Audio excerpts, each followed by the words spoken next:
Bon dia a tots, gràcies per la vostra atenció. Jo voldria començar una reflexió.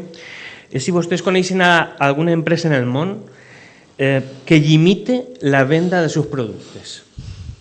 No n'hi ha ninguna empresa en el món que limite la venda dels seus productes. Google, Facebook, Twitter, Apple volen vendre a tot el món. Però qualsevol empresari somia en una situació monopolística, el control i menjar-se tot el pastís.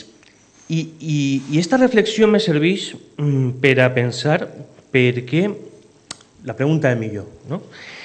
Per què el valencianisme i els que van de valencianistes han limitat el seu creixement oferint només un discurs conservador, dretista, monàrquic i regionalista, quan la majoria de població s'autoubica en el centre-esquerra.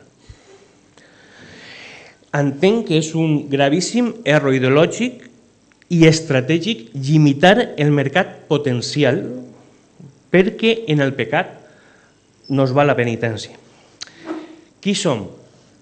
Acció Nacionalista Valenciana és un partit, és el més vell de tots els partits, nasqué en el 33 i durà fins al 36, el col militar, el va declarar, bueno, el va dissoldre, òbviament. Fou liderat per Xavier Casp i Miquel Albert Noguerol. El marc ideològic reduccionista que plantejaren els pares fundacionals dic que limitar el creixement del valencianisme. I per això la idea que, parafrasejant a un enemic del valencianisme, que és Joan Fuster, jo diria que el valencianisme serà transversal o no serà. En una segona època, des de 2006, s'ha convertit en un partit alternatiu, és a dir, nos declarem obertament, sense ningú problema, valencianistes, feministes, nacionalistes, progressistes i ecologistes. A més, hem fet un exemple de normativització i de normalització lingüística en els nostres mitjans de comunicació, en concret en el Facebook i en la pàgina web, on contem en les firmes de dos pares de la gramàtica valenciana, com són Toni Fontelles i Manolo Jimeno, a més d'un altre companyó, Morales, i un servidor que escrivim artículs totes les setmanes. El nostre camí és clar i unívoc, l'estricta obediència valenciana. On volem anar? Com a hereus del nacionalisme d'estricta obediència valenciana, és de Gaetà Huguet, Rosen Gumiel o Rafael Truyenque, rebutgem la companyia de la tercera via embolicadora, la del centralisme dels partits estatals i els regionalistes que fan el xoc a la dreta i a la ultradreta estatals que tenen un comportament panca espanyolista com és el del Partit Popular. I des del nostre ideari progressista nos adherim, o nos hem adherit, nos adherirem, ja fa temps, a l'acord estatal contra la violència de gènere i participarem en actes a favor del col·lectiu LGTBI. Hem reivindicat un finançament just i hem denunciat la destrucció i la mala conservació del nostre patrimoni verd i arquitectònic, generador sempre de riquesa. Els valencians, no us vaig a descobrir res, no tenim ningú pes en l'estat espanyol, en bona part perquè hi ha dues forces constrictores, l'espanyolisme i castellanisme i el pancatalanisme que nos volen sotmesos i obedients. Necessitem una força valencianista que millore la vida dels nostres compatriotes i en aquest sentit hem d'anar tots a una. Quines són les nostres reivindicacions? Giren sempre al voltant de les persones. Nosaltres hem propost una renda bàsica universal. A nivell econòmic seguim l'economia del bé comú i l'economia verda. Rebutgem el capitalisme salvatge, els descaus fiscals, els oligopolis que pugen preus de forma alarmant, tenim la llum, les portes giratòries, les corrupcions, etc. Creiem que l'Estat ha d'evitar la pobresa energètica i té una ferramenta fonamental que és l'article 128, no és l'únic, però el 128 és interessant, perquè tota la riquesa del país, de la Constitució espanyola, Tota la riquesa del país en les seues distintes formes i siga quina siga la seva titularitat està subordinada a l'interès general. Per tant, se pot acordar l'intervenció d'empreses quan aixina ho exigisca l'interès general.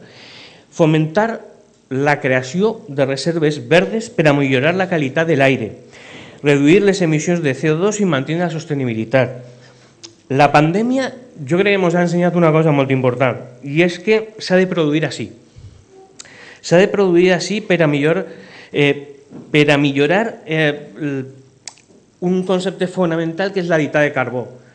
És a dir, no és el mateix transportar un producte de la Xina així, té un efecte a nivell ambiental que produir-lo així. I tampoc entrarem en els famosos cuellos de botella quan necessitem algun producte que se pugui fabricar així. És fonamental.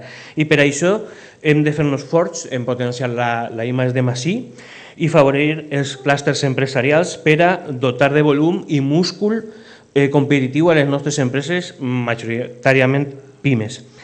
Hem de defendre els interessos dels nostres llauraors en el trasbàs de l'Ebre i en Europa denunciar els acords comercials lesius en uns altres països contra el nostre camp. Hem de garantir la suficiència que ens dona el mercat propi. No volem ser només un país de servicis. L'infrafinançació és un tema que he tractat en molts articles en Acció Nacionalista Valenciana. Bàsicament la idea és que si no tens diners i no t'arriben els diners has de demanar un préstec i aquest préstec l'has de pagar en interessos i això genera el que se diu la trampa del deute. Per a que vos feu una idea, som la nació, jo no parlo mai de comunitat, som la nació pitjor financiada de l'estat espanyol. Tenim un dèficit anual de més de 1.300 milions d'euros i l'acumulat ja puja a 51.116 milions d'euros. Perquè vos feu una idea del volum, la Generalitat té la meitat de pressupost. O sigui, devem el doble de la meitat del pressupost de la Generalitat. I per a calibrar també, tingueu en compte que a dia d'avui €1 de cada 4 se'n van a pagar els interessos del deute. Així tenim dues opcions. O reclamar una facenda pròpia que equilibri la justícia redistributiva o una reforma estatal que corrisca ser l'última mona que hem sigut en el PP i en el PSOE. Hem d'agarrar el bou per les banyes i centrar-nos en la finançació interterritorial i la política fiscal, que són assumptes absolutament nuclears. No hem d'oblidar mai tampoc que la batalla identitària ha dividit els valencians i valencianes, dificultant les sinergies com a poble. I en aquest sentit creiem que les infraestructures són importants perquè òbviament ens acosten, però s'ha de fer sempre en el mínim impacte ambiental.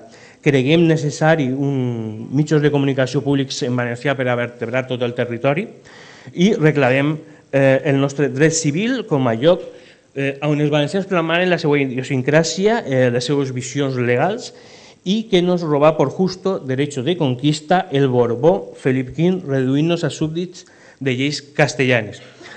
Conclusions. Acció Nacionalista Valenciana vol unir forces, però això sempre s'ha presentat en coalició i és la prova més evident de la nostra condició pactista. I en les últimes eleccions decidem no presentar-nos. Era tal el destarifo de partits valencianistes presentant-se, i el cas de Catarroja està ben apuntat, que va ser, jo crec que és incalificable sense entrar en insults, va ser un exemple pràctic de lo que no s'ha de fer. I per això Acció Nacionalista Valenciana és el primer partit que ha apoyat l'encontre, ja portem molt de temps treballant en ells i volem continuar en aquesta direcció.